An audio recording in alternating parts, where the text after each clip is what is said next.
Mesdames et messieurs, bonjour, bienvenue à votre rendez-vous. Ce qu'il fallait démontrer, c'est la tribune hebdomadaire d'analyse de l'actualité nationale et internationale.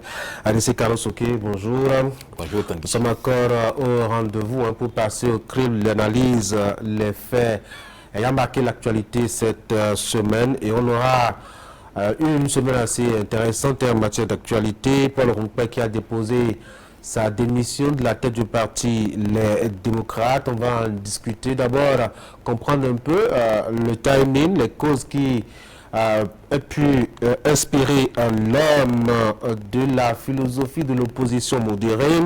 On va projeter son avenir aussi et surtout constater derrière lui ce qu'il a pu réaliser à la tête de ce parti-là pendant tout ce temps qu'il l'a dirigé. Un autre parti dont on va parler, c'est le parti Les Démocrates qui était devant le juge du tribunal de Cotonou. Vous le savez, il y avait une guerre de leadership à la tête du parti au lendemain du départ et donc de la démission de Boniaï. Eh bien, deux ailes se disputaient justement la présidence. D'un côté, Nouranou Tchadé et de l'autre, Eric Ondete. C'est Nouranou Tchadé qui a eu gain de cause devant le juge. On va en débattre et puis on va évoquer, pour finir, cette actualité avec Patrice Talon et Romuald Ouadaï, mais dans la main sur des chantiers de construction d'infrastructures, notamment à Ouida. On va essayer de comprendre ce que dégage cette image comme message, puisque l'un s'en va pendant que l'autre va s'installer. Voilà donc un peu les sujets qu'on va évoquer. On commence déjà par le tout premier que j'ai présenté tout à l'heure, Paul Rompé qui a démissionné de la tête du parti le Force connue pour un Bénin émergent. Quand on a été challenger d'un candidat élu récemment, quand on a été à la présidentielle et qu'on a battu campagne avec autant de ferveur et d'engagement, avec beaucoup de détermination et surtout après avoir présenté un plan et des promesses de campagne, qu'est-ce qui peut décider comme ça quelqu'un qui a fait tout ce parcours-là à démissionner du jour au lendemain? Je pense que c'est l'avenir qui peut déterminer ce genre de décision. Parce que, en réalité, tout le monde voyait Paul Rompé comme porteur d'une alternative pour la prochaine mandature. Et le voilà subitement qui démissionne et qui laisse le parti pour s'intéresser probablement à autre chose. Ouais. Lorsqu'on lit sa lettre de démission, il y a une phrase qui, entre les lignes, laisse penser que il se destine à une fonction plus élevée que celle d'un chef de parti politique, parce qu'il dit qu'il se met en réserve pour réfléchir à ce à quoi il pourrait servir pour le groupe et pour la nation. Et quand il évoque la nation, ça suppose qu'il entend jouer un rôle à un niveau plus élevé, et ceux qui peuvent penser que c'est le Sénat qu'il vise n'ont peut-être pas tort. Oui, il n'y a pas que le Sénat, d'autres y voient plutôt aussi des appels de pied de côté de la Marina pour figurer peut-être, qui ne sait jamais, au sein du gouvernement prochain. Oui, ça c'est une cuisine interne entre les hommes politiques, mais ça serait quand même un peu surprenant que Paul Rompé se retrouve au gouvernement. Il l'a déjà été une fois par le passé. Oui, mais aujourd'hui, il est, comme je vous dis, porteur d'une alternative à la gouvernance actuelle. Donc, quelqu'un qui, en principe, dans les années à venir, au cours du prochain septennat, devrait en principe constituer un peu comme le chef de file de l'opposition et incarner une autre voie pour aller vers la présidence de la République. Mais son parcours à partir de 2019 peut aussi expliquer que à la fin de cette présidentielle, il décide de tout laisser tomber pour aller s'occuper d'autres choses. Quel parcours a-t-il eu depuis 2019 qui puisse justifier qu'il atterrisse au Sénat? Alors, quand on y regarde bien, Paul Rompé a été très utile pour le régime de la rupture. Sans Paul Rompé, il n'y aurait pas eu, on va dire, la mise en œuvre de toutes les réformes que Patrice Talon avait initiées. Parce que l'opposition radicale ne voulait rien entendre, et si l'opposition radicale ne voulait rien entendre, on aurait beau essayer d'implémenter ces nouvelles réformes, il aurait resté quand même un goût d'inachevé, parce qu'on n'aurait pas vu encore, grandeur nature, ce que ça pourrait représenter. Mais Paul Rompé a été celui qui a conduit le parti FCBE déjà au dialogue au lendemain des événements de 2019. Et ensuite, il a été celui qui, avec Djimba, est allé à l'élection présidentielle de 2021 aussi, dans le contexte que nous connaissons, où une bonne partie de l'opposition ne voulait plus rien entendre. Donc, s'il y a eu les élections de 2021, c'est parce qu'il y a eu des candidats en face de Patrice Talon. Et si en 2026, il y a eu un candidat en face de Romuald Wadagni, c'est parce que Paul Rompé a continué d'essayer d'incarner cette opposition modérée qui permet à la rupture d'implémenter toutes les réformes.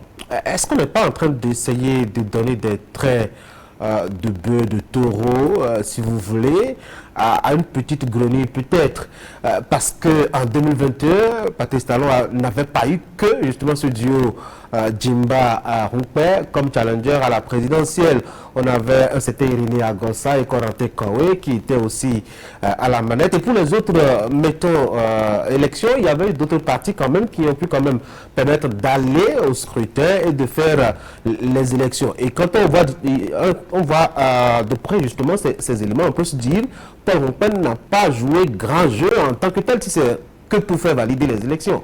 Non, déjà, comme je vous l'ai dit, il incarnait une voie d'opposition pour le dialogue national qui a eu lieu et qui a permis de mettre en œuvre un certain nombre de réformes, y compris même la révision de la Constitution. Donc, on a considéré qu'il y avait quelqu'un de l'opposition qui était là. En tout cas, un groupe de l'opposition qui était là. Ensuite, il a eu les 7 maires qu'il a eu, je crois, 7 maires ou 6, parce que il a bien voulu, avec son groupe, aller à cette élection communale. Parce que s'il n'y était pas allé, on aurait eu une élection monocolore et on n'aurait pas eu une alternative comme celle-là. Il est devenu chef de file de l'opposition, ce qui, en soi, est une façon aussi de remplir une case dans les réformes. Et ça a permis, en tout cas, que toutes les élections qui ont suivi aient pu se tenir.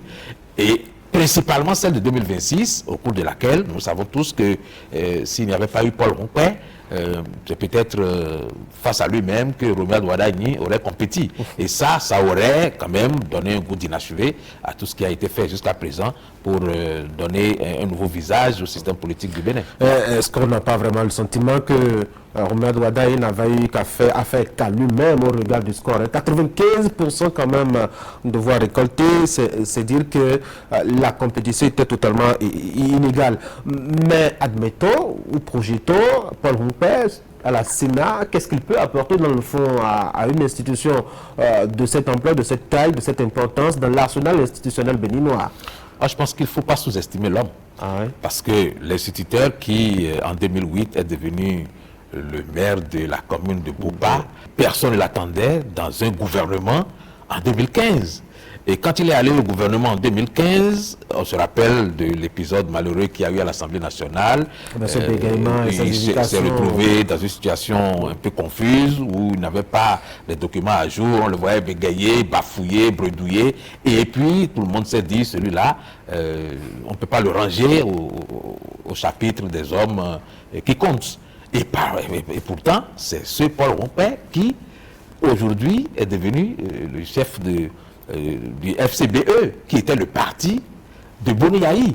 Il s'est arrangé pour qu'à un moment, ce soit lui qui devienne le chef du parti et il a fait le parcours que nous connaissons jusqu'à l'heure où il démissionne de son parti. Donc, il ne faut pas sous-estimer l'homme. Il a de la capacité, il a une certaine valeur et je pense que le parcours qu'il a lui donne, plus qu'à beaucoup d'autres, une certaine prétention à dire qu'il connaît la vie politique du Bénin et qu'il peut opiner valablement sur certaines questions sensibles. On attend des sénateurs, qu'ils soient des hommes pondérés, qu'ils soient des hommes réfléchis, on les appelle en griffe. Des hommes, enfin, personnalités sages de par leur expérience, etc. A-t-il déjà la capacité, a-t-il cultivé justement ce background qui puisse prendre la parole dans un contexte où on aura de gros dinosaures, d'anciens présidents de la République, d'anciens présidents de la Cour constitutionnelle, d'anciens présidents de l'Assemblée nationale, ministres, puis maires, puis chefs de partis politiques, qui soit de l'opposition, ce n'est pas une carte de visite ou un CV vraiment impressionnant. Non, mais il ne s'agit pas d'être un érudit non plus, quand on est sénateur. Il s'agit de connaître la vie politique du pays, de connaître les hommes, de connaître l'histoire de notre vie politique et de pouvoir dire sur un certain nombre de questions sensibles ce qu'on peut faire et ce qu'on ne doit pas faire. Donc là-dessus, je pense que c'est une question d'expérience et quand on parle d'expérience, c'est du vécu. En matière de vécu, Paul Rompin représente en tout cas sur l'échiquier politique béninois quelqu'un qui a vécu beaucoup plus de choses que certains membres de droit du Sénat qui sont peut-être devenus présidents de la République sans avoir connu aucun autre parcours avant d'arriver là. Boni Yahi, par exemple, on ne l'a pas vu maire, on ne l'a pas vu ministre, on l'a vu juste président de la République. Donc, il a une certaine expérience après avoir été président de la République.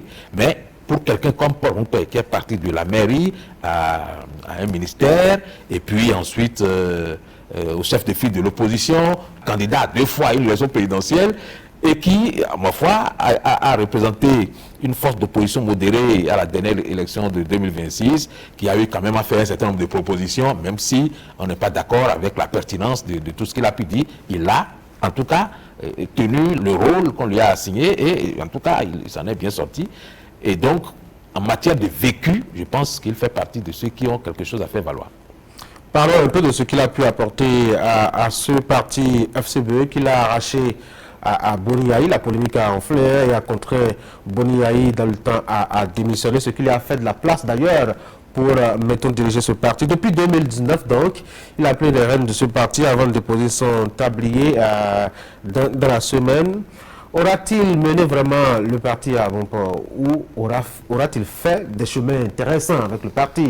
En tout cas, il aura fait un chemin plus intéressant que le parti que Boni Yahi lui-même est allé créer après. Ah oui? Ah oui, parce que FCBE est quand même allé à toutes les élections depuis... Est-ce que le défi d'un président, d'un dirigeant de parti politique, c'est d'aller à toutes les élections, peu importe les... C'est déjà allé à toutes les élections, parce que déjà même la loi dit que si vous n'êtes pas allé 2 fois aux élections, vous n'existez plus. Donc c'est déjà un défi. Et donc quand on regarde, le parti FCBE a tenu bon sur toute la ligne. Et je dis, il faut considérer que Paul Rompin a une certaine intelligence politique. Parce que dans la politique, c'est de l'intelligence. C'est de l'intelligence. Ah bon? Ce qui compte, c'est d'être présent. Ce qui compte, c'est de faire en sorte qu'on vous compte parmi les personnes qui sont présentes et qui interviennent, qui pèsent.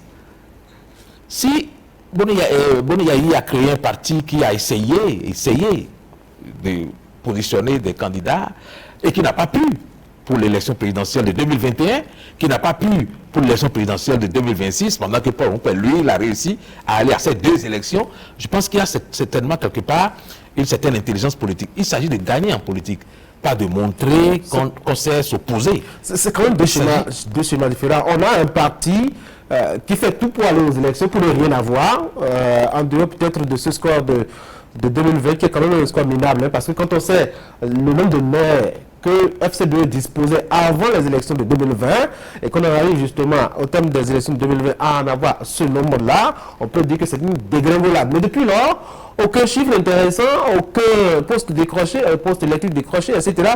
C'est, je dois dire, mettons la descente progressive, je ne sais pas si c'est aux affaires, mais quand même que FCBE a perdu de son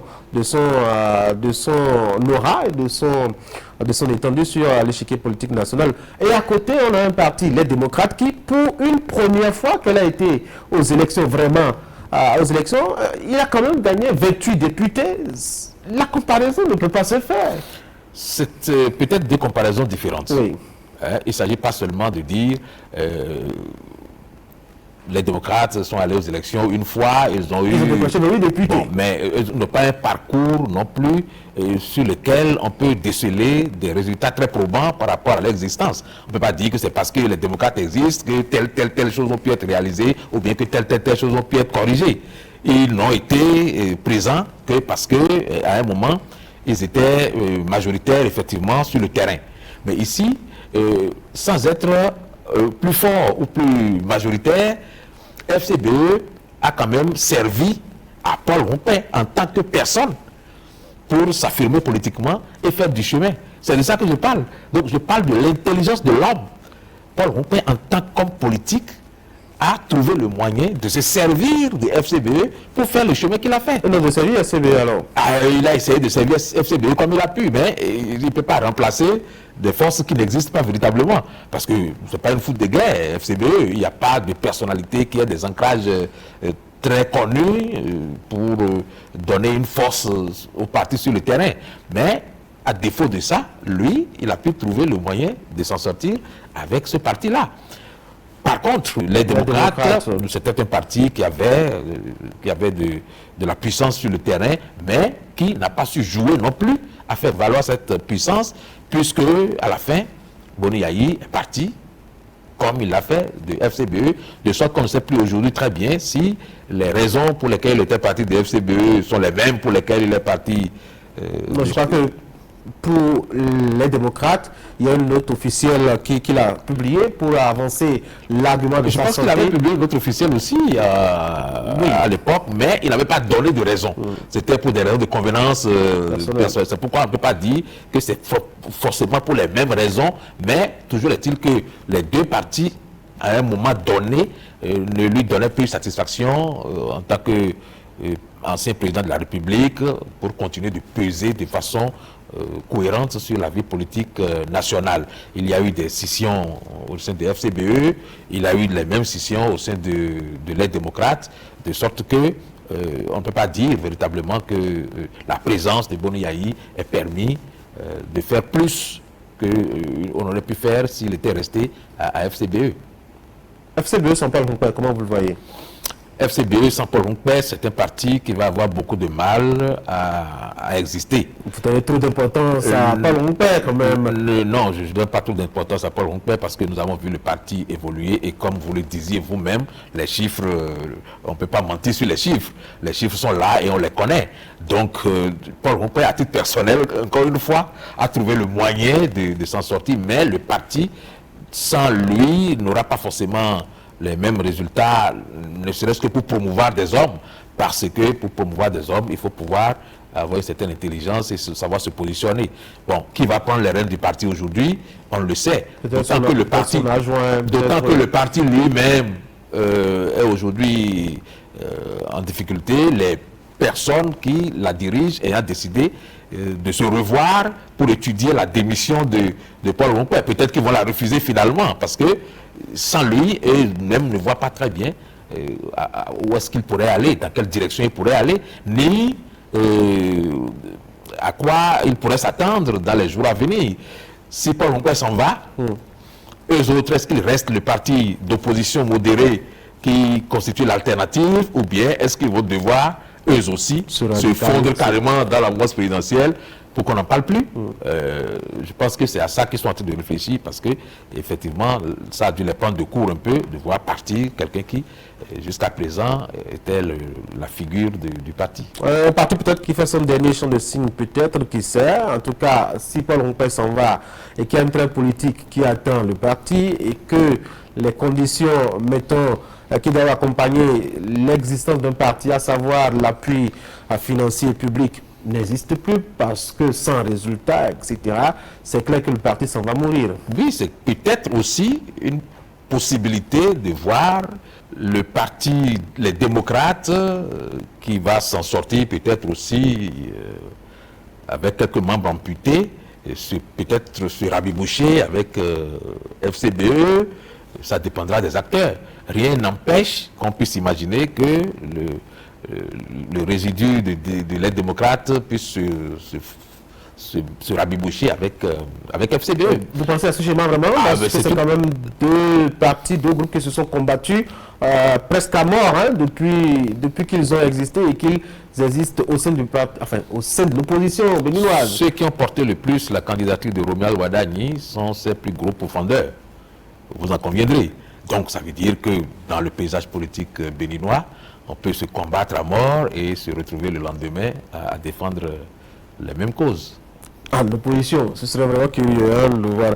En tout cas, on va observer un peu le parti pour voir ce qu'il deviendra. Et on va observer de près aussi la trajectoire de Paul Rompé pour voir à quoi est-ce que ça va ressembler maintenant qu'il a fini de se servir avec le parti et qu'il a déposé le tablier. Un autre parti qui nous intéresse pendant cette émission, c'est le parti les démocrates. Ils étaient allés s'expliquer devant le juge. L'aile Nourenou Tchadé et l'aile Éric Rondeté qui se disputaient le leadership à la tête de ce parti-là. Je rappelle qu'il y a une crise qui est née au lendemain de la démission de Boni Yaïn. Il fallait savoir si Éric Rondeté, qui était le premier vice-président, devrait prendre directement le relais ou c'est Nourenou Tchadé qui devrait le faire, puisqu'il y a eu un congrès à la va-vite qui a été validé et qui a nommé Nourenou Tchadé comme président. Le juge a tranché en faveur de Nourenou Tchadé. Vous avez eu, j'allais dire, le fond du dossier. Comment est-ce que vous avez... Enfin, comprenez que le juge a pris cette décision?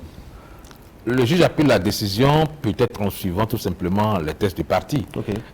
Pour la simple raison que dans la logique des choses, on ne pouvait pas voir des membres éminents du parti, alors que le parti n'avait pas pris de décision formelle, se rallier à un candidat qui est en théorie un candidat opposé à l'idéologie du parti. Oui. À partir de ce moment-là, si vous franchissez le pas et que vous partez, vous ne pouvez pas continuer logiquement de prétendre encore être parmi les dirigeants du parti Les Démocrates.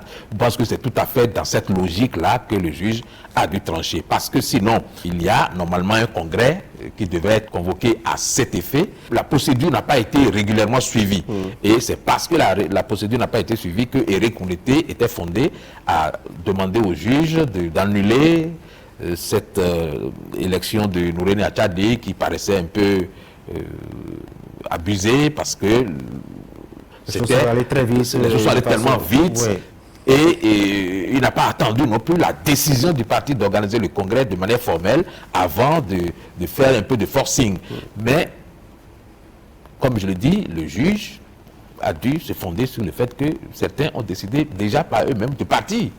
Et qu'une fois que vous avez décidé de partir, vous ne pouvez pas continuer de dire que vous êtes parmi les dirigeants d'un parti qui n'a pas donné de consignes et qui d'ailleurs est totalement opposé à la ligne que vous avez suivie pour aller vous faire valoir dans un autre camp.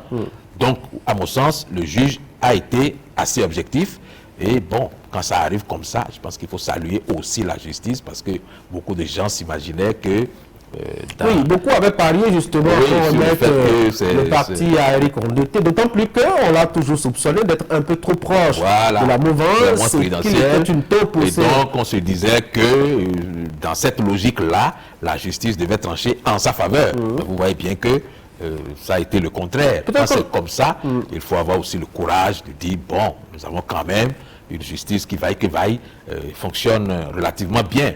Quand on est opposé, et qu'on constate ça, ça ne vous écorche pas la bouche quand vous le dites. Hein? Ça nous grandit tous de savoir que nous avons une justice qui, en toutes ces circonstances, essaye quand même d'être assez objective. Peut-être qu'on regardait aussi le possible destin de ce parti qui est, un confrère l'a dit, en lambeaux, et qui ne représente pas grande menace dans un contexte où ils n'ont ni délégué, ni maire, ni député, ils n'ont pas pu aller à la présidentielle, et puis il y a eu beaucoup de départs qui ont salué le parti, de ce cas se demander qui sont ceux qui restent en fait au sein du parti, à part Nourenou Tchadé, qui est le président. Et ça peut décider, peut-être cette issue aussi de la bataille judiciaire. De considérer que c'est un résidu qui ne constitue aucune menace. Aucune menace, peu importe qui est à sa tête. Oui, mais de donner le parti à quelqu'un comme Rondeté peut changer complètement la donne. À partir du moment où on dit qu'il est proche de la mouvance présidentielle et qu'il a du monde derrière lui.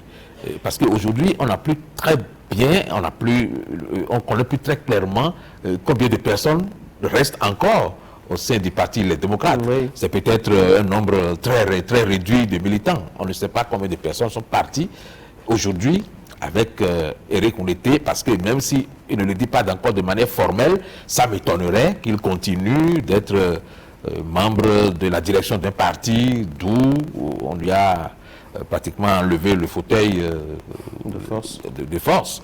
Par conséquent, ce qui reste de l'aide démocrate peut constituer une force pas très puissante, mais il n'empêche que sans Boni Yayi et sans Éric Rondeté, on peut effectivement penser que c'est un parti qui part avec un avenir incertain. Il se pourrait aussi que Noré Nouachadé fasse preuve d'intelligence, comme je le disais tantôt, comme Paul Rompé, en se disant que l'important c'est de gagner et se retrouver aussi avec des forces qui hier étaient en opposition. On parfois peut-être dans la science-fiction, mais à quoi aurait servi Éric Rondeté, confirmé ou conforté président à la tête du Parti Les Démocrates, avec sa posture politique actuelle?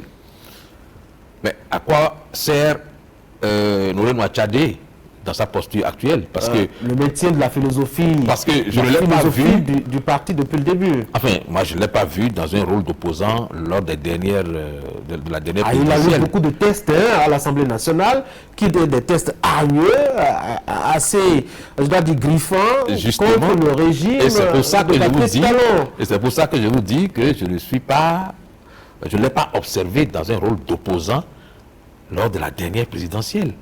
Il n'a rien fait pour combattre la candidature de Romuald Wadagni. Le parti n'a pas donné de consigne. Et je ne pense pas qu'il ait fait quoi que ce soit non plus pour empêcher que Romuald Wadagni soit élu. Pour ne dire que ça. Parce que je pense bien qu'il a été aussi très actif pour que Romuald Wadagni soit élu dans sa région. Ah oui? Vous vous souvenez de cette interview au cours de laquelle il disait, mais si le parti prend la décision que c'est Romuald Wadagni, le lendemain, il prend sa voiture et il va en campagne. C'est ainsi. Étant donné qu'il n'y a pas eu de consigne ferme et que chacun a pris la décision de faire ce qu'il avait à faire, je pense qu'il était aussi parmi ceux qui avaient travaillé, même si ce n'était pas devant les écrans de télé, devant les caméras, il a quand même travaillé, à mon sens, à faire en sorte que Romuald Wadagni soit élu. Donc, que ce soit lui ou que ce soit Rondeté, je pense que la situation aurait été à peu près la même. Alors, commençons déjà par voir le destin de chacun, Éric Rondeté, Noré Nouachadé et le parti, sur ce qui attend l'avenir politique du Bénin. Commençons par Éric Rondeté. Sans les démocrates aujourd'hui et peut-être en route faisant vers la mouvance, il va adhérer à un parti politique.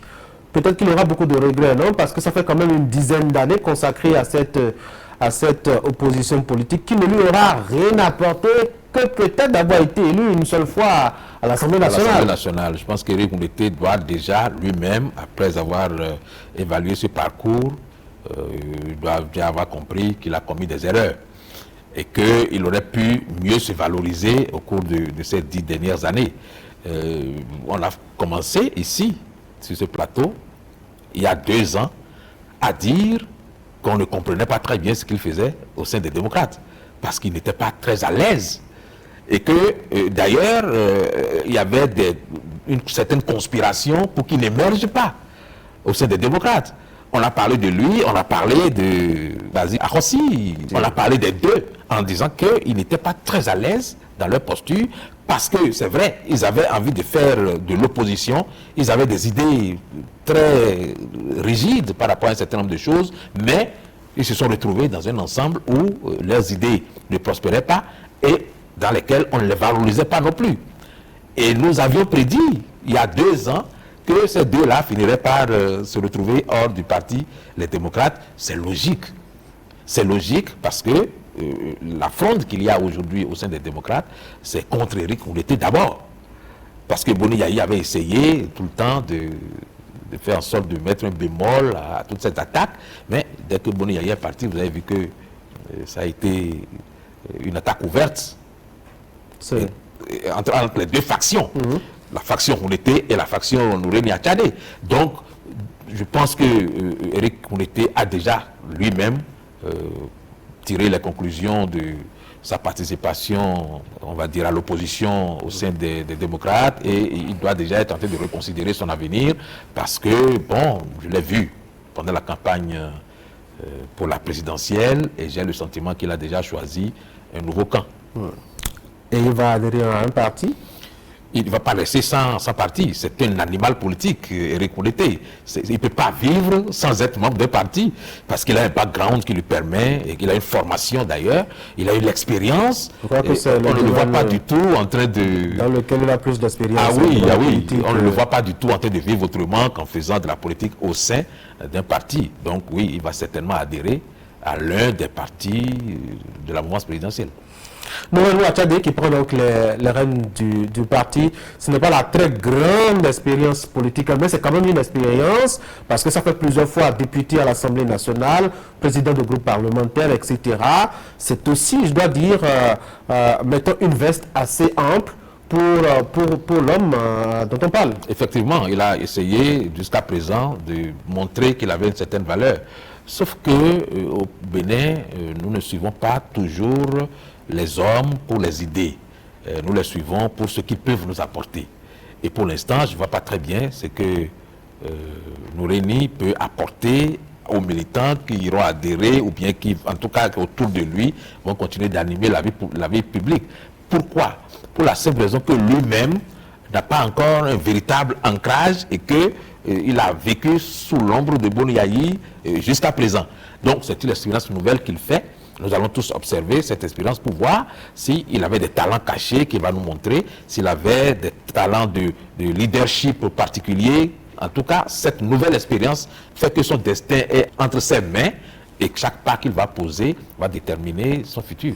Et il a commencé déjà à annoncer les couleurs. Avant même la décision du juge, il avait déjà pris un certain nombre d'actes au nom du parti pour le situer, notamment concernant ce qui touche à la trêve politique et à l'élection de Romuald Ouattadé. Et pour l'élection de Romuald Ouattadé, ils ont pris acte et ont réitéré un peu, je dois dire, leur doléance, liberté pour ceux qui sont en prison et qui y sont, selon eux, pour des motifs et des mobiles politiques, au retour des exilés, comme on les appelle dans le langage des démocrates, etc. On a remis le même couvert à la limite. Oui, et c'est pour ça que je vous dis que son expérience qu'il commence aujourd'hui nous montrera à quel point il est capable d'avoir de l'entre-gens. Parce que si tous ensemble, avec Boni Yayi et Éric Mondeté, ils ont essayé de faire aboutir ces revendications-là sans aucun succès.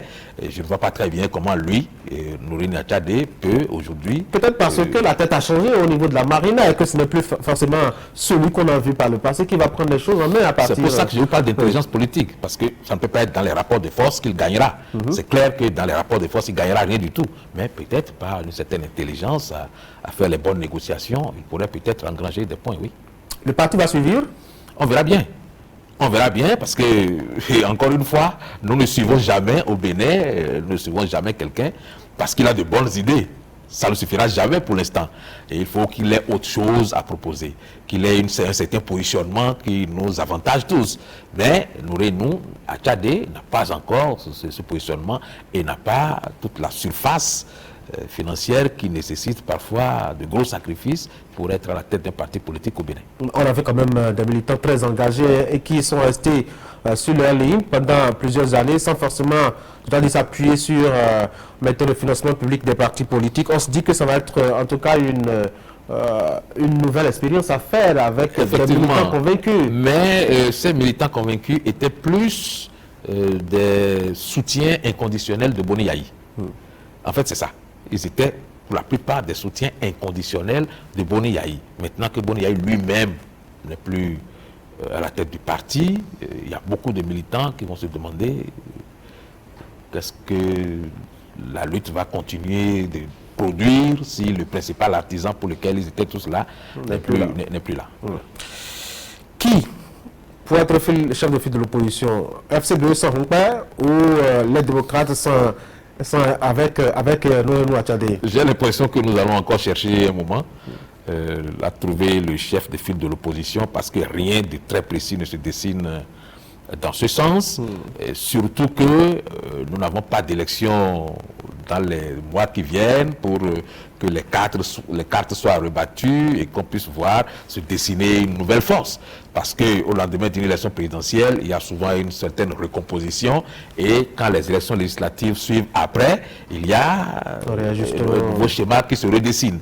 Aujourd'hui, nous n'avons pas ça parce que nous avons des élections générales et qu'entre les deux élections générales, il n'y en a plus pour recomposer le paysage politique. Donc, le chef de file de l'opposition, nous allons devoir le rechercher et le trouver peut-être dans le courage que certains hommes politiques auront demain de se remettre ensemble pour constituer un autre véritable parti d'opposition. Parce que pour être chef de file de l'opposition, il faut déjà déclarer son statut, mais si vous n'avez pas d'élu à l'Assemblée nationale, vous n'êtes pas reconnu en tant que tel, et je ne vois pas très bien comment au sein des deux partis de la mouvance présidentielle qui sont représentés à l'Assemblée nationale, il pourrait se dégager un chef de file de l'opposition. Donc vraiment, c'est un schéma qui va peut-être être inachevé au cours du prochain septennat.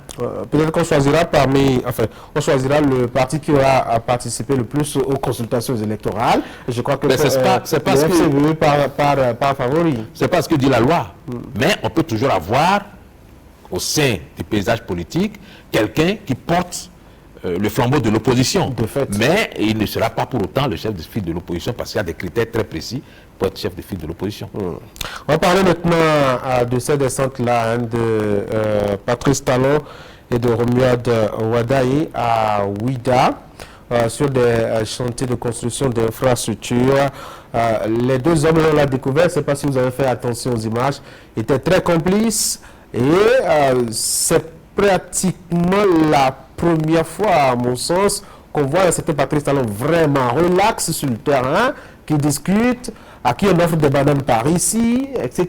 et qui rigole beaucoup en tapotant une épaule par ici, dans le dos de quelqu'un par là-bas.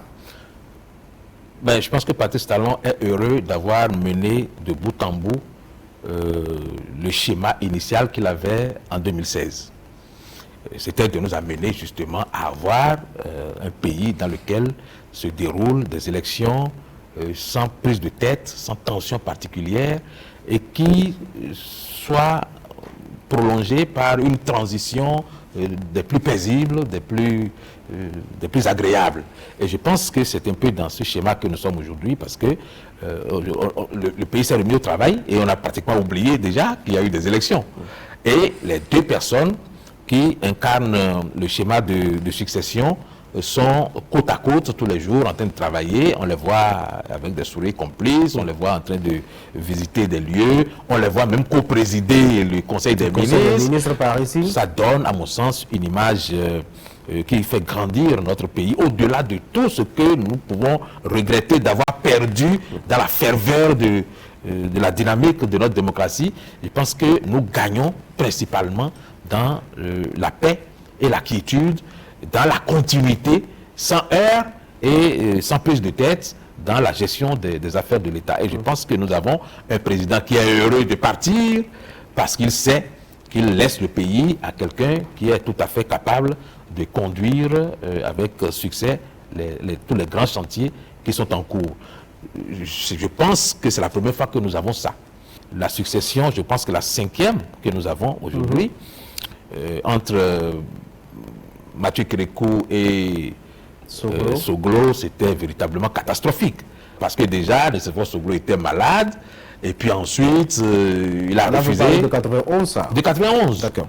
Et puis ensuite, ça n'a pas été, on va dire, la lune de miel entre les deux hommes, parce que en 96... Quand Soglo partait, en 91, c'est Kérékou qui en 96, quand Soglo partait, il n'y avait pas eu de cérémonie formelle de passation de pouvoir. Oui. Et c'était un peu déplorable, mais c'était une plaie qui était restée. Ensuite, bon, il y a eu 2006, Mathieu Kérékou a essayé, lui, c'est un homme, comme nous le connaissons tous, a essayé d'adoucir un peu l'atmosphère. Il a offert une Bible et il a dit à son successeur, ce pays que tu prends, il est plus lourd que tu ne pourrais le penser.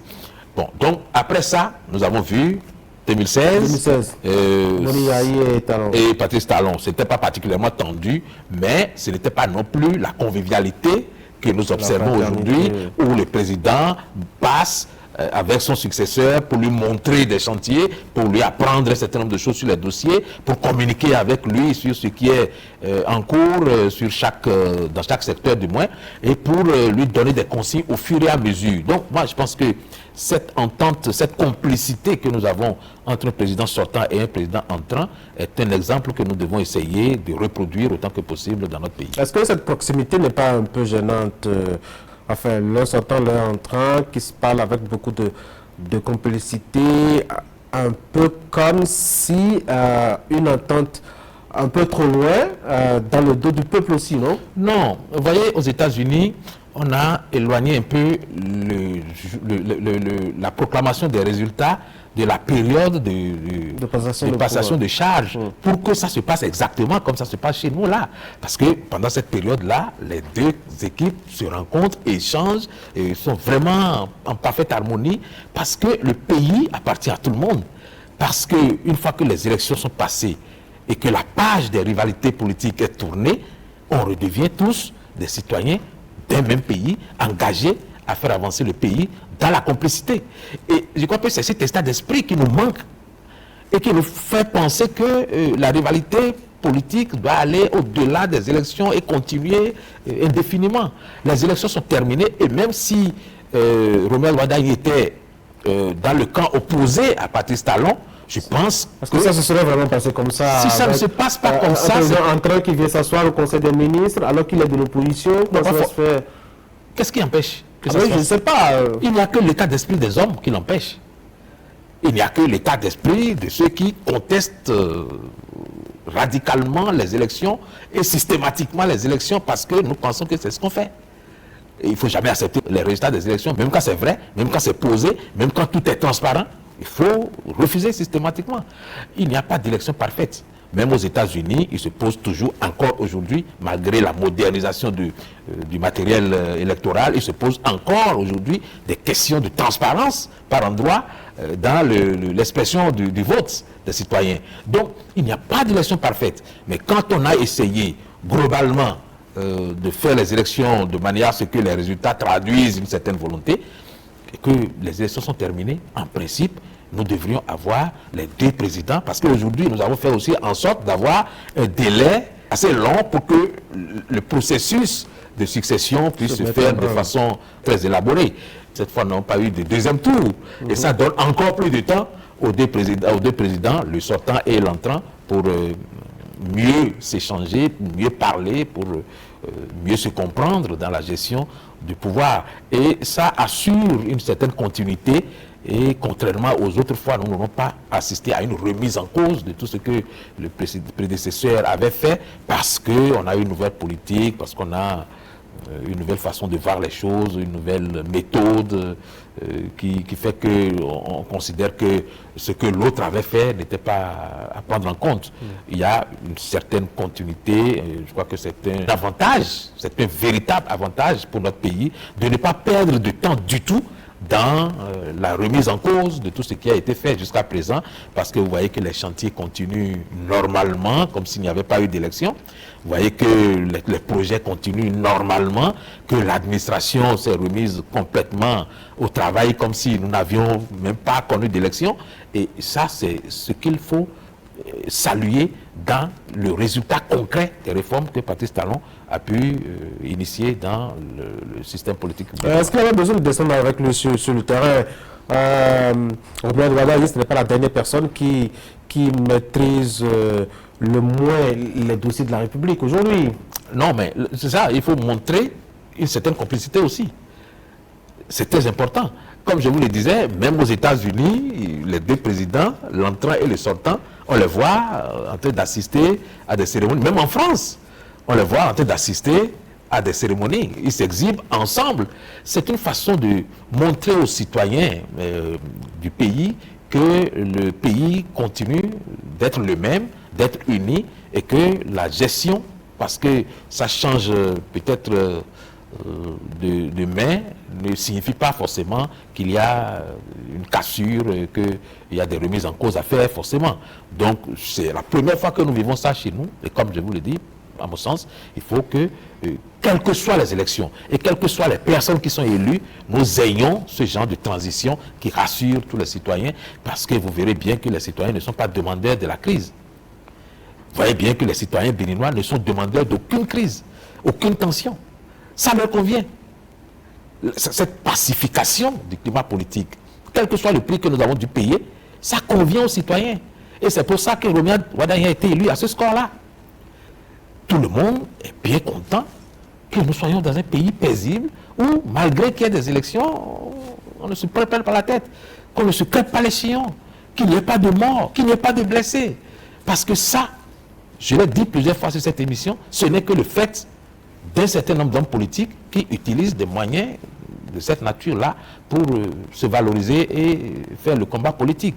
Si nous n'avons plus ça aujourd'hui, il ne faut pas le regretter, parce que les citoyens béninois sont bien contents d'avoir ce climat très apaisé après les élections présidentielles. Oui, mais le contexte dans lequel on a pu faire l'élection avec la désignation de Romia Wardani comme candidat de la mouvance, les conditions, l'absence de l'opposition et tout, s'exhiber comme cela ne peut-il pas s'assimiler dans la tête de certains comme étant justement, comme ils ont dit, une sorte de continuité du pouvoir talon à travers justement Romia Wardani? C'est une continuité affirmée et assumée. Il ne s'en cache pas. C'est une continuité assumée. Et je le disais tantôt, il faut que ce soit toujours une continuité, quel que soit le camp dans lequel le président a été élu. Il faut. Parce que nous avons aujourd'hui des documents qui nous permettent de planifier notre développement sur plusieurs années, jusqu'en 2060. S'il n'y a pas de continuité, ça ne signifierait rien du tout. Donc, quel que soit celui qui est élu, même s'il est élu de l'opposition, il faut que pendant la période de transition, ils ne sont pas des adversaires à vie. Et d'ailleurs, nous ne sommes même pas des adversaires. Pourquoi serons-nous des adversaires dans la constitution de notre pays? Nous pouvons être des adversaires dans les méthodes. Nous pouvons être des adversaires dans les propositions alternatives. Oui. Et c'est pour ça que la trêve a un certain sens. Parce que nous ne pouvons pas nous combattre jusqu'à créer des situations de crise où il y a des morts et des blessés parce que nous voulons travailler à construire notre pays. Nous voulons tous la même chose. Et si nous voulons tous la même chose, il n'y a aucune raison pour que nous soyons en train de nous combattre. Et c'est ça qui fait que la trêve a un certain sens. Il faut aujourd'hui avancer en tenant compte de nos propres réalités. Ne pas avoir les yeux rivés sur ce qui se passe ailleurs. Ne pas avoir les yeux rivés sur le parcours que les autres ont fait et qui fait qu'ils sont là où ils sont aujourd'hui. Nous avons un propre cheminement à faire. Et notre cheminement ne nous permet pas d'être distraits dans la bagarre politique, dans les chamailleries qui nous freinent, qui nous bloquent, qui nous blessent, qui nous paralysent, qui envoient des gens en prison, qui envoient des gens en exil. Si nous avons une gouvernance de cette nature-là, croyez-vous qu'il y aurait vraiment des gens en exil, en prison, des morts, des blessés? Non. Donc, ce qu'il faut viser, c'est ce genre de gouvernance apaisée dans laquelle les Béninois se retrouvent pour avancer ensemble. C'est très important et je pense que l'image que Patrice Talon Romia Wardani projette est celle justement de cette transition que nous devons souhaiter à tous les coups, quels que soient les candidats qui s'affrontent. Vous avez vu les images, vous sentez Romia Wardani dans la peau du nouveau président vraiment? Ah, mais attendez, il faut comprendre que Patrice Talon est toujours président de la République.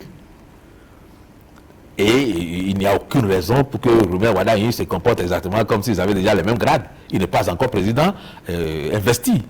Donc, il continue d'être le président élu qui apprend encore de son prédécesseur et qui suit son prédécesseur, qui le prend par la main pour lui montrer un certain nombre de détails sur la maison que peut-être lui ne connaissait pas.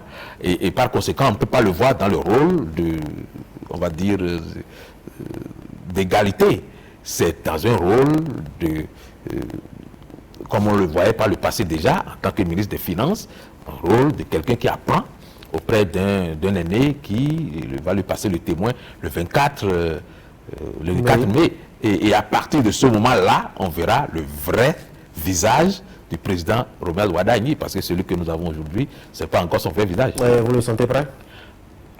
J'ai le sentiment, en tout cas, qu'il a l'expérience, qu'il a le bagage et qu'il a l'opportunité. C'est un homme qui s'enfermait dans le bureau et qui n'avait de temps que pour prendre des avions. Aujourd'hui, il doit aller voir des chantiers ouverts.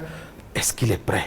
Il est certainement prêt, parce que nous l'avons vu pendant la campagne électorale, il n'était pas dépaysé, il n'avait pas l'air perdu. Il savait très bien ce qu'il faisait. Dans chaque région, il savait ce qu'il fallait dire, il savait comment il fallait parler aux gens. Non, quand on a toute une équipe derrière soi qui prépare tout ça, quand on a vous pensez que le président n'a pas d'équipe, etc. Quand il sera président de la République, il aura une équipe derrière lui, oui, qui lui mâchera le travail à chaque fois. Donc, c'est une question de capacité. Et en termes de capacité, on ne peut pas douter qu'il en ait suffisamment pour être un bon président de la République. Patrice Talon prêt aussi à partir? En tout cas, on le sent. Même si d'aucuns le voient nécessairement à la tête du Sénat et engagent des débats dans ce sens, j'ai le sentiment que il vaut mieux l'écouter lui-même quand il parle. Il a dit que politiquement, il sera inexistant. Et je pense que... Il va retourner à ses vieilles amours. En tout cas, on l'a entendu à Ouida récemment dire... On l'a entendu récemment à Ouida dire à ses frères, je reviens m'installer, rester avec vous et profiter de tout ce que nous avons pu faire ensemble. Donc ça suppose que politiquement, il sera assez inactif, même si tout le monde s'accorde à dire qu'il ne va quand même pas tout lâcher et aller dormir. Il va avoir un œil sur ce qui se passe, il va conseiller, c'est sûr, et de temps en temps donner un coup de main quand c'est nécessaire pour que son successeur ne se perde pas. Il a promis en tout cas siéger au Sénat. C'est d'ailleurs le seul job qui lui reste au sein de la République. Exactement. Et je vous le disais tantôt sur cette émission, le Sénat, ce n'est pas un job à plein temps où vous voyez des politiciens très actifs. C'est un job dans lequel il y aura beaucoup de conseillers parce que ce sont des sages qui aspirent à se reposer et qui n'interviendront véritablement que lorsque ça sera nécessaire pour rétablir ce qui leur paraîtra déplacé. Son projet d'aller s'installer à Ouida et de jouer au domino, au golf, visiter à longueur de journée les sites, s'installer royalement à la plage. C'est un projet de retraite intéressant. Ah oui, bon, ben, enfin, c'est un projet de retraite. Je pense qu'au-delà de ça, bon, il va certainement se trouver quelques activités quand même pour se déplacer un peu, pour être en mouvement. Peut-être même que dans les organisations internationales, on finira par l'intéresser à quelque chose, mais je pense que pour ce qui concerne la politique politicienne au Bénin, il est en train de se retirer. En tout cas, on verra bien. Le 24 mai n'est pas loin. Et puis, le septennat, si Dieu nous garde aussi, n'est pas aussi long. On verra bien comment est-ce qu'il va se comporter en tant qu'ancien chef de l'État. Adissé Carlos, ok, merci. C'est moi qui vous remercie. Mesdames et messieurs, c'est la fin de cette émission. Merci d'avoir été là. Prenez soin de vous. Bonne soirée.